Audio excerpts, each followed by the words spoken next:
నియోజకవర్గం గుంతకల్ మండలం కసాపురం గ్రామం బల్య సంఘం ఆధ్వర్యంలో ఈరోజు టీడీపీ జనసేన బీజేపీ కూటమి అభ్యర్థి అయినటువంటి శ్రీ గుమ్మనూరు జయరాం గారు మాకు మా సంఘంకి కసాపురం బల్య సంఘంకి అండగా ఉంటామని ఈరోజు మా సంఘంకి విచ్చేసి మా అందరితో మర్యాదపూర్వకంగా కలిసి మేమంతా గుమ్మనూరు జయరాం గారిని అఖండ మెజారిటీతో ఈ గుంతకల్ నియోజకవర్గంని గెలిపించుకుంటామని మా బల్య సంఘం కసాపురం తరపున ముక్తకంఠంతో అందరం ఈరోజు ఆయనకు చేయడం జరిగినది.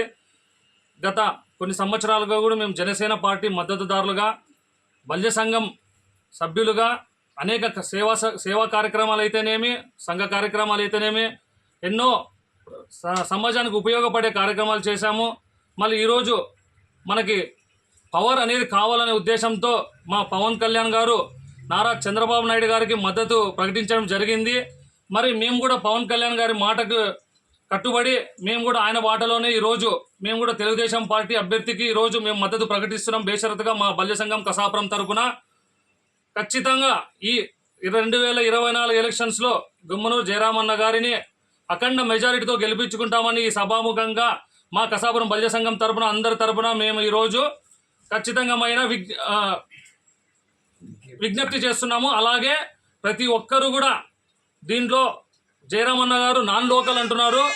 మనకందరికీ తెలిసిన విషయమే, అందరి స్వగ్రామం పాతకొ చెరువు కాబట్టి దీంట్లో నాన్ లోకల్ కాకోకుండా నక్కందొట్టి గ్రామము కాబట్టి దీంట్లో లోకల్ నాన్ లోకల్ అనే ఎలాంటి కాకోకుండా మా సంఘంకి ఎవరైతే ఉపయోగపడతారో అనే ఉద్దేశంతో ఈరోజు మేము అందరము చర్చించి అందరం ఏకతాటి మీద ఒక నిర్ణయం తీసుకొని జయరాం గారు మా సంఘంకి అండగా ఉంటామంటే ఈరోజు మేము అందరం కలిసికట్టుగా వచ్చి ఈ నిర్ణయం తీసుకున్నాము. మా సంఘం కసాపురం బలి సంఘం అందరి తరపున ఈరోజు బేషరతుగా మేము గుమ్మనూరు జయరాం గారికి మద్దతు ప్రకటిస్తున్నాం. నా పేరు రాయల్ రంగాన, గుంతకల్ నియోజకవర్గం కాపు సంక్షేమ సేన అధ్యక్షుడిని.